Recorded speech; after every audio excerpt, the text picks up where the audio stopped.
Barat Hashem, Chok Israël, ce matin, Choulin 91a. Amar Rabbi Yoshua ben Levi, Lama Nikra Shemo Gid Hanashe, שנשה ממקומו ועלה. וכן אומר, נשה גבורתם היו לנשים. Alors tout d'abord, le rabbin, Rabbi Yoshua ben Levi. Rabbi Yoshua ben Levi, c'est un des rabbins qui est monté vivant dans le Gan Eden. Qu'est-ce qui est arrivé? On dit qu'il était tellement tzaddik, le Satan était son ami. Le Satan venait le visiter chaque jour. Et il lui parlait. Et il n'avait pas peur du Satan. Ils étaient comme des amis. Le Satan et lui, c'était comme des amis.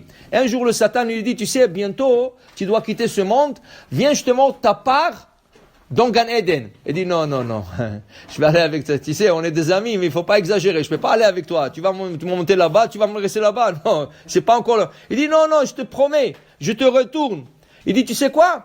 Donne-moi ton épée. Le Satan, la Gemara dit, il a une épée. Et sur l'épée, il y a 3 gouttes.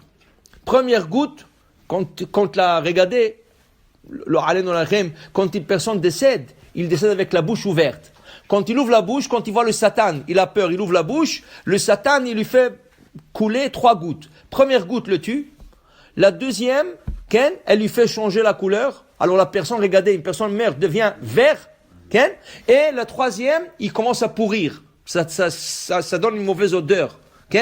Il a dit, donne-moi ton épée, et moi je vais avec toi. Il dit, ok, tiens. C'était son ami. Il lui dit, tiens, il lui a donné l'épée. Il est parti avec lui. Il lui a montré sa part à Gan Eden. Quand il a vu ça, il a dit, waouh, tout ça c'est à moi. Il dit oui. Qu'est-ce qu'il a fait? Il y avait une muraille là-bas. Il a sauté dedans. Il a dit, non, je reste ici. Je ne vais pas retourner dans l'autre monde. Il dit, non, mais c'est pas encore le moment. Il dit, non, je suis bien ici. Et là, le Satan, il commençait à paniquer parce qu'il ne peut plus travailler. Il n'a pas l'épée. Alors maintenant, ils ont tout de suite monté un Beddin, la Gemara dit dans Maktubot, ils ont monté un Beddin dans le Gan Eden pour savoir est-ce que Rabbi Yoshua ben Levi peut rester dedans, on doit le sortir. Alors Hachem, ils ont demandé à Hachem, qu'est-ce qu'on fait? Il dit, écoutez, regardez ces dossiers à lui, est-ce qu'il a jamais juré en vain? Est-ce qu'il a jamais juré et il n'a pas accompli? Ils ont vérifié, il était tzaddik, il n'a jamais dit de mensonge, et Hachem a dit, alors vous le laissez là-bas.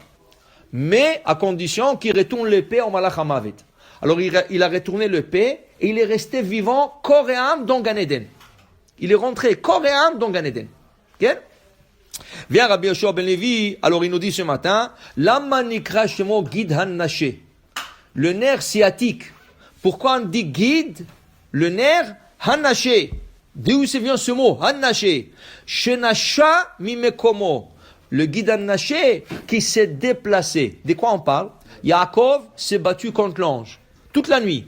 Et quand l'ange voyait que le matin est en train de venir, qu'est-ce qu'il a fait? Il lui a déplacé, il lui a touché la hanche et lui a déplacé le Gid Hanashe, le nerf sciatique. Alors le nerf qui s'est déplacé. Et là, la Torah dit V'utsolea. Yaakov il est devenu boiteux. Il pouvait plus marcher. Alors on appelle ça Gid Hanashe. Et à cause de ça, qu'est-ce que la Torah dit là-bas dans Parashat Vaishlach? Al ken lo yochlu bnei Israël et Gid Hanashe had hayom hazeh.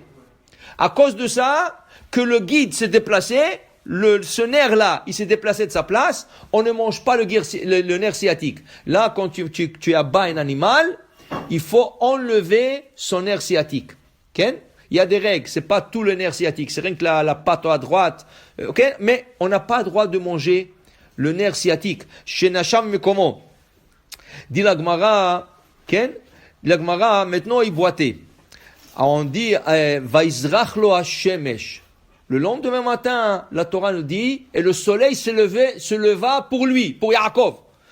La Gemara dit une question, il dit ici, Vaizrach lo hashemesh, Amar Rabbi Akiva, dit Rabbi Akiva, Sha'alti et Rabban Gamliel, je demandais à Rabban Gamliel, vet Rabbi Yoshua, et Rabbi Yoshua, bi'itliz shel Amaoum, je les ai vus dans le marché de viande, et je leur ai demandé, pourquoi ils étaient dans le marché de viande? Dit la Gemara, Shalchou likach be'ema, le mishte shel beno shel Rabban Gamliel, parce qu'ils sont partis acheter un animal pour le mariage de le fils de Rabban Gamliel.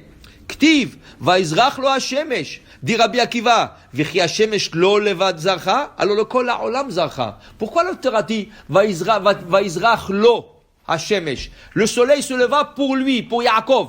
Le soleil, quand il s'élève pour tout le monde. Elle se lève jamais pour une personne. Le soleil, quand elle est claire pour tout le monde. Pourquoi on dit que le soleil se leva pour lui? Dit non, dirtiv. Amar Rabbi Yitzchak, Shemesh haba ba'avuro, zacha ba'avuro. Le soleil qui s'est couché que pour lui, elle s'est levée que pour lui. Qu'est-ce que ça veut dire ça? Qu'est-ce que ça veut dire? Il dit ici, quand Yaakov, il est parti à Haran. Qu'est-ce qui est arrivé? Kiba hashemesh. La Torah dans Parashat Vayetze, elle dit, Kiba hashemesh. Le soleil se coucha avant son temps.